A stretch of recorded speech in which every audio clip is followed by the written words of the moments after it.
Today we will start with the ये वाला जो GS टेस्ट का 2 सोल्यूशन, तो वी विल रीड. ठीक है. पहला क्वेश्चन ये है कि why did the Indian rulers fail to defend their kingdoms against the foreign invaders during the early medieval period.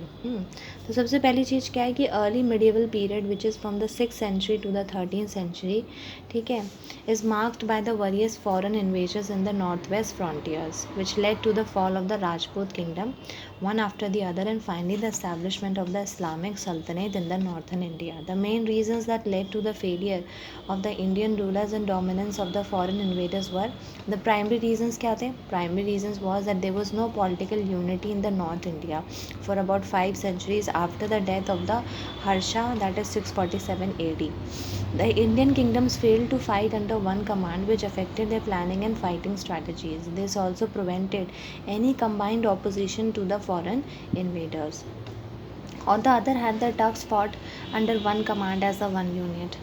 The second reason was that there was a constant infighting between the various Indian rulers due to the feudal system, and the war being considered to be the main occupation of the Rajput led to frequent change of the boundaries, and these infightings exhausted their resources and the manpower.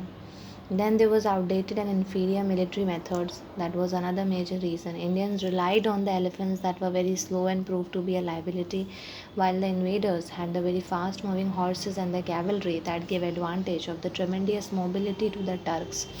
Moreover, they had the modern arms, tactics, weapons, and the ammunition. Then the fourth point was that defense approach of the Rajput rulers, defensive. No Rajput rulers except Hindu Shahi King Jaipala adopted the aggressive approach in fighting battles. Moreover, they also didn't take full advantage of the Sussex after the battles of Ahilwara 1178 and the Battle of Tare in 1191. Thus, they were not able to exploit the full potential to curb the invasions. Secondary reasons were that Indians ruler failed to maintain a good spy system that could have helped them, in knowing the strength, movement, and fighting tactics of their enemies. However, their adversaries maintained a spy system, and they were able to predict and hone their strategy as per their requirement well in advance.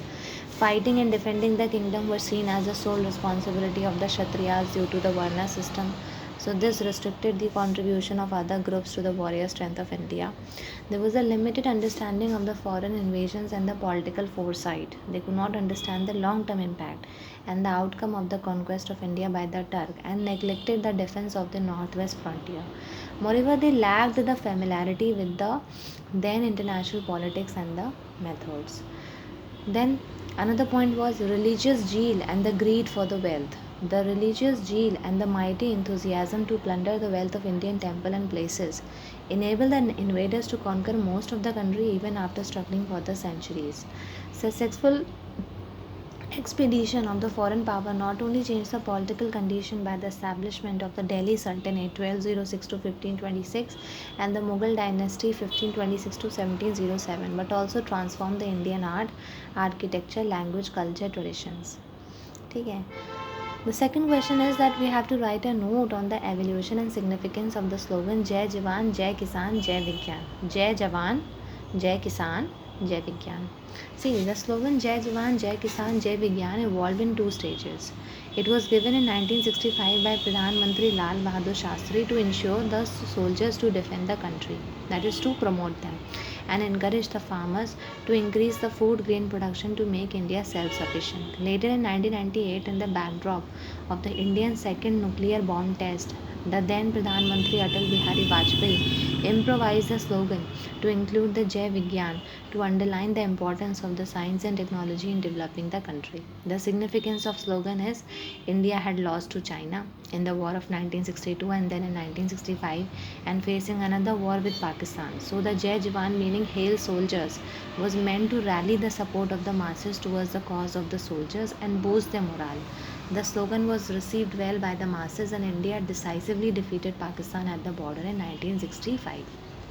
Second, during 1950s and 60s, and the country was facing a severe food shortage. India had to import the food grains under the PL 480 program. So the slogan Jai Kisan was to lay emphasis on the agriculture and farmer of the country, and it was under Shastri regime that the seeds of the Green Revolution were sown. He was also instrumental in promoting the White Revolution, and as a result, India not only became self-sufficient in the food grain production but also started exporting.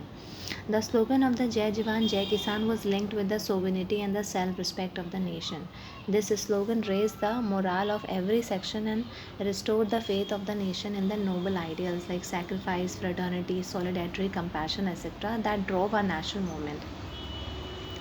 Fair decade of 1990s was full of turbulence. Economy was liberalized. Politics became the victim of instability. There was a rise of terrorism, created security problems. India conducted its second nuclear bomb test, that is Operation Shakti, to reassure the nation and remind the world that India is strong and capable of defending itself against any kind of aggression. Atalji believed that the role of the science was pivotal in the modernization of our forces for a self-defense and integrity of the country. In 2019, Pradhan Mantri Narendra Modi added J. Anusandhan to highlight the importance of a national scientific institution like national labs, universities, IIT, IICs, TIFR, IISER in driving the research and development in the country to solve the pressing problems and the issues the country is facing. Hence, the slogan was used and modified by the leaders to highlight the issues and raise the consciousness of the masses so that together we can take concerned steps towards solving these issues. फिर तीसरा question क्या है कि Shimla agreement reads more like a communique than a peace agreement, critically analyse. See ये Shimla agreement है क्या? Shimla agreement एक peace treaty था that was sign between India and Pakistan on 2 July 1972 in Shimla. It followed the decisive win of the India in the Indo-Pakistani War of 1971, where India had intervened in the East Pakistan as an ally of Bengali rebels who were fighting against Pakistan Army in the Bangladesh Liberation War. The agreement क्या था? The Shimla Agreement consists of a set of guiding principles that were mutually agreed to by India and Pakistan in managing relation with each other. These emphasize the respect for the each other.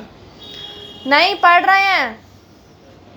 Respect for each other, territorial integrity and sovereignty, non-interference in each other internal affairs, political independence, and the sovereign equality, and abjuring the hostile propaganda.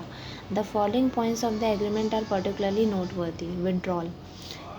Indian and the Pakistani forces shall be withdrawn to the side of the international border and exchange the prisoners of the war.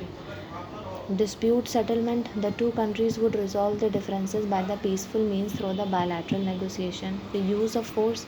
Both the nations would refrain from threatening the territorial integrity or political independence of each other. The Shimla Agreement has been criticized as a communique for lacking enforceable measures to achieve peace. The reason for these criticisms include failure to achieve the long-lasting peace, did not have clear grounds for achieving the peace between two nations. The peace did not last long and soon converted into nuclear arms race and encouragement to the insurgency in the India such as in Punjab. Too lenient to Pakistan, the Shimla Agreement and the subsequent Delhi Agreement gave Pakistan everything it wanted, the territory it lost to India in the war, and the safe return of all its soldiers, while no one was held responsible for the genocidal campaign unleashed in Bangladesh.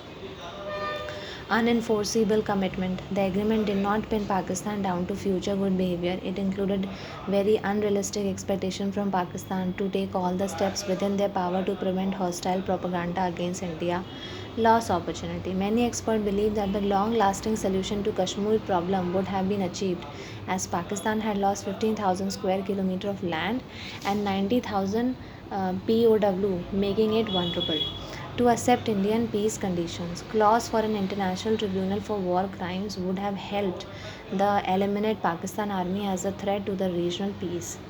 ठीक है. Although the agreement looked more like the communique, but the Shimla agreement led to immediate ceasefire of hostilities between the two nations and provided tremendous morale booster for India and its armed forces. But in hindsight, the Shimla agreement represents a lost opportunity for achieving the regional peace.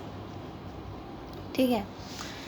फिर क्या है कि why is regionalism considered a double edge sword for the national unity and integration. देखो, regionalism refers to expression of strong regional identity by the people of a specific geographical region united by the unique language culture. Often, the regionalism is considered as a double-edged sword for the national unity due to there being a very thin line demarcating positive and negative aspect of regionalism as discussed below. Positive regionalism. Positive regionalism means love towards one culture, region, language, etc. Positive regionalism has following implication for the national unity. Unity with the regional diversity. Positive regionalism catering to the regional aspiration is important for unity in diversity. For example, states created on the basis of linguistic and regional demands like Andhra Pradesh, Tamil Nadu, Uttarakhand has helped in meeting regional aspiration अच्छा along with contributing to growth of national economy, recruitment in the army, empowered developments. Regionalism encourages people to develop a sense of brotherhood and oneness which seeks to protect the interest of a particular region and promotes the welfare and development of their state. Cultural pride. Regionalism is not always anti-national or threat to national sovereignty. Rather, it helps in strengthening pride in culture of a region and by extension the nation. For example, demand for separating the state flag in Karnataka as a cultural expression is devoid of any separatist sentiment. ठीक है. फिर देखो negative regionalism क्या है. It is an executive attachment. ठीक है. It is a excessive attachment to one region over the country with the following implication for national unity. Secessionism. Regionalism can become secessionism, which is dangerous for national unity. It involves militant and radical groups advocating a separation from India based on ethnicity, religion, etc. For example, the Islamic fundamentalist groups in the Jammu Kashmir ULFA in Assam. Separate ideals. National solidarity demands allegiance to national symbols like the national flag and the constitution, but demands such as for the separate flag and the theocratic constitution in Nagaland threaten national unity. And this makes it difficult to give in to more benign demands for the state flag in Karnataka as well. Communal thread. The regional aspiration can also have communal color. For instance, the Khalistan movement of 1980 aimed to create a Sikh homeland. This not only threatened the Indian security but also led to the communal violence and terrorism in the 80s. The ethnic clashes. Many times, regional demands are based on clash between native population and the migrants to a region. The doctrine of sons of the soil implies the attachment of the people to an area to such an extent as to require exclusion of the people from other regions from gaining economically out of that region. Regionalism is a double-edged sword for the national unity. An approach of accommodating genuine regional demands and the strict action against the militant regional tendencies that try to exclude the fellow Indians should be adopted. ठीक है. फिर क्या है ये warmer waters of the Bay of Bengal are typically more prone to cyclones than the cooler and the calmer Arabian Sea, but the trend seems to be changing. Examine. See, tropical cyclones जो हैं they are intense circular destructive storms with a low pressure center forming over the tropical ocean waters.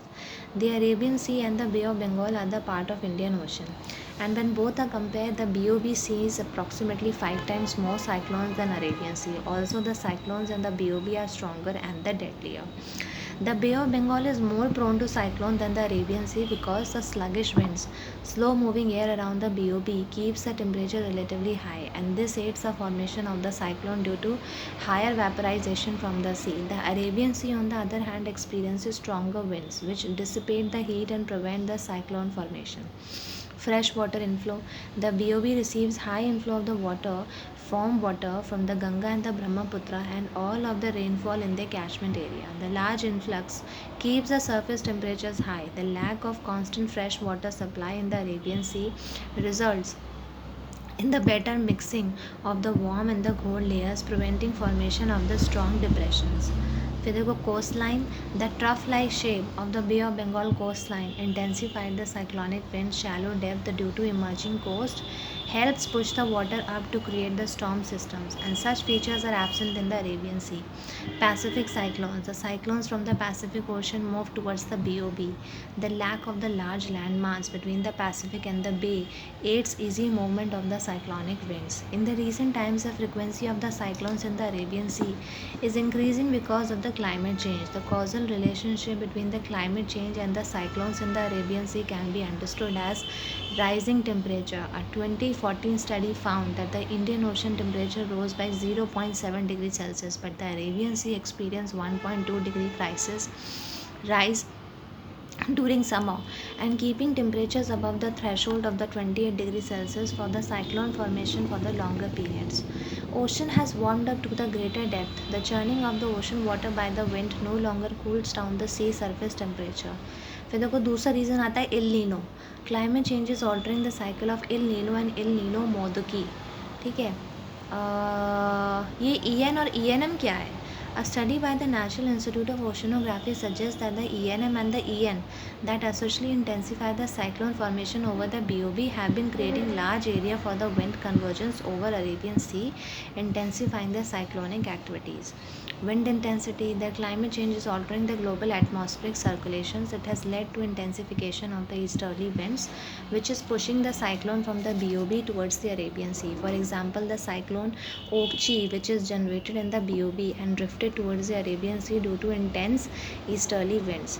Now, with the increased cyclone frequency in the Arabian Sea, India should prepare itself to prevent any large loss of lives. Early warning system should consider changing climate scenario. The local communities need to be trained to deal with the changing situation. फिर क्या है? Explain the critical role of the different jet streams in the Indian monsoons, है ना. मतलब हमें Indian monsoons में jet streams का importance बताना है. जेट स्ट्रीम्स क्या है? They are the strong narrow meandering air currents which are found in the higher part of atmosphere near the tropopause. The jet streams play a very important role in the formation, steering and intensifying of the monsoon in the Indian subcontinent. The role played by the different jet streams in influencing Indian monsoons is the role of the subtropical westerly jet streams, also known as the westerly, flows between 25 to 35 degree north and at an altitude of 12-14 km. Its influence on the monsoon is as follow. Attracting the southwest monsoon when the STJ का मतलब है subtropical jets shift northward in the summer. It also pulls the ITC jet and the southeast trade winds northward, which enter India as a southwest monsoon after changing the direction due to the Coriolis force, है ना. फिर देखो STWJ during the winter month ये left में चली जाती है और STWJ ड्यूरिंग द समर ये राइट में चली जाती है. फिर reinforcing tropical easterly, the STWJ re-energize the hot air mass system over the Tibet, which re-strength the tropical easterly jet stream. This causes the monsoon winds to blow with a greater strength over Indian subcontinent. The monsoon breaks. The re-establishment of the STWJ over the Gangetic Plains results in the monsoon breaks, the returning monsoon. With the southward shift in the pressure belt during the winter, STWJ returns to its position over northern plains, and this helps the northeast monsoon, which bring rains to the Coromandel coast. ठीक है. फिर देखो क्या है role of the tropical easterly jet streams. It flows roughly along the Kolkata-Bangalore axis. The tropical easterly jet streams sink into the permanent high pressure present in the southern Indian Ocean, that is Mascarene Basin, and this intensifies the high pressure making pressure gradient steeper. Winds diverging from this high pressure crosses the equator and comes in India in the form of the southwest monsoon, bringing the rains in India. The frequency, direction, intensity of the depression dictate the rainfall pattern during southwest monsoons. The role of the Somali jet stream. It is a narrow temporary jet stream in India, stream in the middle and the lower troposphere, and get bifurcated by the Ethiopian highland, and a branch of this jet stream flow over the Indian Ocean. Strengthen the southwest monsoon. It enhances the progress of the southwest monsoon, creating an early set in of the rains. Inter-hemisphere circulation links the wind pattern, the sea surface temperatures from the southern Indian Ocean and the India, including the effects of the ENSO. Monsoon is a complex climatic phenomena whose understanding is continuing to evolve. The role played by the jet streams in ushering in, strengthening and retweeting of the monsoons has been well established through the scientific research and the empirical data. फिर क्या है, how is a flash flood different from a flood, highlight the actions that be taken to manage and minimise the impact of flash floods.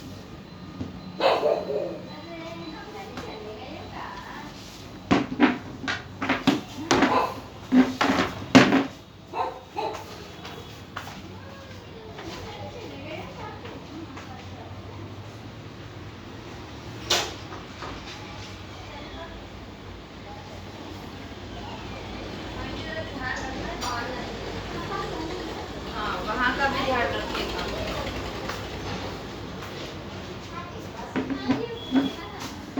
हाँ, flood. देखो, water levels rise gradually beyond the natural channel. ठीक है. और flash flood में क्या होता है, water level rise rapidly above the channel. Flood में क्या है, floods reach the peak flow slowly and recede slowly within the several hour to days. Whereas in the flash floods, it rapidly reach the peak flow and rapidly recede within minutes to an hour. In the flood, the floods generally occur when the rivers with the water close to the saturation level receive more water due to the precipitation and slowly progress from the one area to another. In the flash flood, it can even occur in a river that has water below saturation level and progress rapidly from one area to another. Causes क्या है in the flood? Prolonged seasonal precipitation of the low to a high intensity. Example, the widespread Maharashtra flood 2021. Whereas in the flash flood, it occurs due to very high intensity rainstorms or the cloudburst, cyclonic rainfall, the glacial lake outburst floods, GLOF. In the flood, anthropogenic activities like the encroachment of the floodplains. Whereas in the flash flood, the dam, both the artificial and the natural breaks, example the GLOF of Uttarakhand 2021 October 2021 Uttarakhand and the Kerala floods. Frequency. Floods are more frequent and linked to the monsoon cycle, whereas the flash floods occur occasionally and they are not linked to any particular time of the year. However, due to climate change, the frequency is also increasing. Affected areas, the large areas in the river plains, example Bihar flood 2021, और flash flood में relatively small areas in the mountain region जैसे valley cities desert, example Mumbai flood 2005 due to very heavy rainfall. Forecasting relative easier with the appropriate technology, whereas the flash floods are difficult to forecast. The flash floods can be mitigated by using the structural and the non-structural techniques. The structural tools are building the climate resilient infrastructure, including the barriers, barrages, dams across the streams to delay the surface runoff, improving the river channels by periodic desiltation and the dredging, the freeing up the encroachment along the floodplain, rejuvenating the wetlands, interlinking of the rivers to divert the excess flow from the one to another. The non-structural techniques involve setting up the flood forecasting and early warning system to timely deploy the disaster relief response, creating a hazard vulnerability index using the remote sensing data for the planned habitation, planned urbanization, that is the control inhibition in the low-lying areas, ensuring the green space to allowing the water seepage, improving the institutional and the human resource capacity to mitigate the losses. Floods and the flash floods are the natural phenomena, but with the effective management, they can be prevented from becoming a disaster. Keeping in mind the increased vulnerabilities due to the climate change, India has developed the flash flood guidance services for the South Asia region to better manage the flash floods. Examine the reason for the localization of the software service industries in the few urban centers of the country. Do you think that there is a need to decentralize this industry? See, software industry include the business for development, maintenance and publication of software, whereas software services include training, documentation, consultation and data recovery. It also includes the software support services as technical support or the break or fix services that are delivered for specific software products. Especially the industry is localized in urban areas due to multiple reasons. The setup cost. Readily available material required for a software service enterprise makes urban center more economical. Human resource easily availability of skilled and trained workforce in the urban areas owing to higher level of education. Example, the campus recruitment from the software engineering colleges market. Urban centers consume more than thrice of the software services as compared to rural areas in India, according to an IIT-M survey, and this in line with the demand-supply rule. Example, clientele of the software industries like TCS, etc., operate from large agglomeration. फिर आता है visibility and viewability. Companies prefer metro cities owing to their population, technological development, as well as popularity within and outside India. Price realization due to busy urban life and better standard of living, people are ready to pay more for the quick and efficient software services as antiviruses, malware protection, etc. Thus, owing to sheer market forces, the industry is localized in a few urban centers like Bangalore, Delhi, Mumbai. Need to decentralize the industry. Inclusion. With India's inclusive Digital India policy, there is an urgent need of these services all throughout the country to realize the full potential. The Tier 1 and the Tier 2 cities have the capability and the demographic age to develop as software industry hubs. Opportunity and the job creation. Local center for training and upskilling will help youth to achieve a gainful employment without migration. It will reduce the anthropogenic pressure from the overcrowded metropolitan software services hub. The talent realization. The lack of assets doesn't mean the lack of talent. Once you are trained, students converts into human assets affecting local growth. Hmm.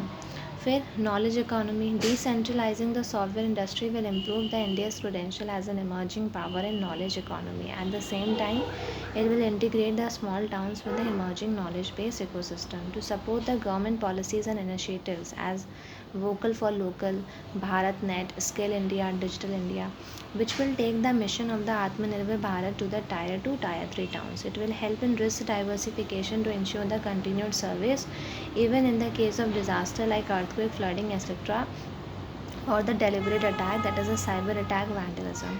Localization of the industry in a few urban centers of the country is profitable but not sustainable. This calls for the government's attention in the sector for the creation of a dedicated policy to incentivize the decentralization and make India truly inclusive. ठीक है.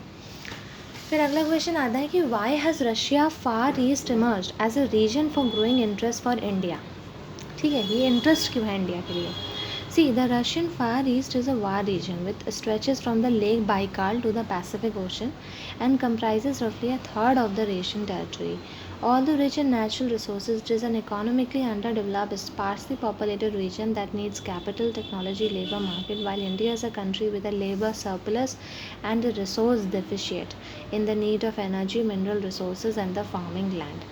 The reasons for the India's interest in the Russia's Far East are as listed below. The geopolitical and strategic reasons.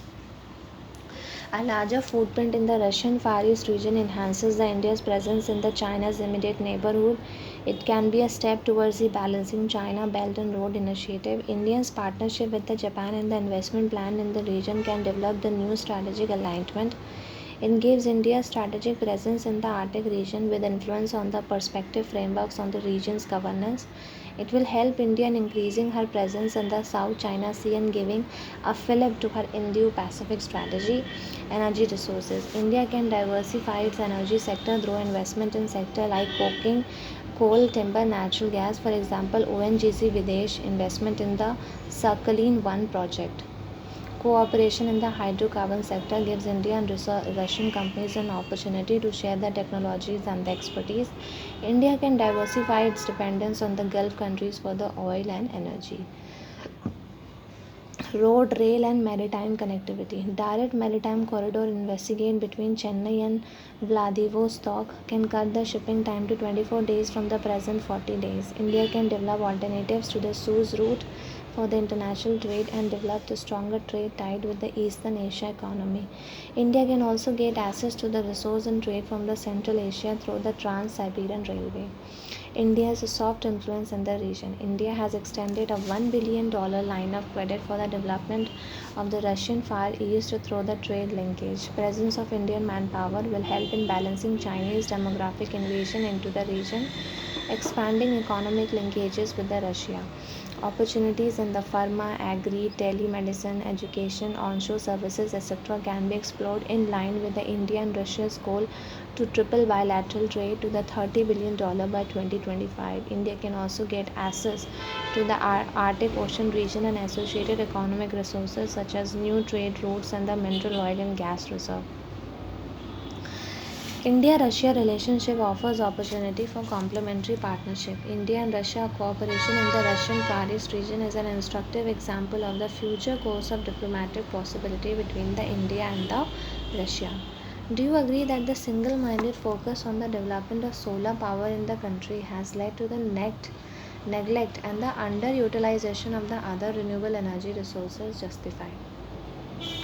See, India is running one of the world's largest clean energy programs to achieve the 450 gigawatt of renewable capacity by 2030, and this is inclusive of the solar, hydro, wind, and others, whereas about 280 gigawatt, over 60% is expected from the solar, and there seems to be a neglect of the other renewable sectors. Solar, due to government policies, ambitious targets have been set for the solar 100 gigawatt by 2022 as against others like the wind 60 gigawatt by 2022, and this is backed by various schemes like Kusum, rooftop solar scheme, etc. Then we have the strategic benefits. Solar is consumed to be the least controversial example. Wind turbines are noisy and at times lethal for avian fauna. Environmental criticism. Various projects are stalled due to environmental criticism. Example, Jaitapura nuclear plant, offshore wild wind energy plants in the plans of the harnessing geothermal or the tidal energy. The social criticism. Example, the large hydropower projects are often associated with adversely affecting local ecology and displacement of population, causing a societal upsurge. Example, Narmada Bachao Andolan. The low technological know-how. India generates 36.5 billion tons of waste annually, but less than 10 is converted into energy at the present state of technology. The solar component ensures energy security in the long run with a minimal disturbance to the environment, zero emission and byproduct, huge potential, flexible, and the decentralized application along with socio-economic upliftment for the inaccessible areas. Thus, India's focus single-mindedly seems to be on solar, yet it is not entirely correct act as according to MNRE. Currently, the hydropower dominates the Indian renewable energy mix with the inclusion of the large hydropower projects. Contribution of the renewable energy sources other than the solar power could not be overlooked as hydro, which is India is the fifth largest hydropower producer with the focus shifting towards small projects to reduce the related environmental impact. Example, small hydropower program to encourage the production by the states and individuals. Wind, with the fourth largest installed wind power capacity in the world, this sector is supported by the focused researchers on the loan benefits. Example, India's new offshore wind farms. Nuclear, India has a carefully chalked out three-stage nuclear programs to enhance the indigenous capacity in the sector, biomass and the waste to energy. With the Swachh Bharat, the push towards the new technologies to derive the energy from the waste is high. Example, the biogas generation, pyrolysis plant, the WTE plants combined with the sewage treatment plants, etc. India has immense potential of energy generation from each of these sources, but at a current level of technology, affordability, and the need for flexibility, solar seems to be the most viable option. The government is still focused on the diversified portfolio for the Indian renewable energy. ठीक है. फिर क्या है कि accounts given by the foreign travelers are as important as the evidence which is obtained from the inscriptions and the coins in the reconstruction of the ancient Indian history. Elaborate with example. This I will do in the next video.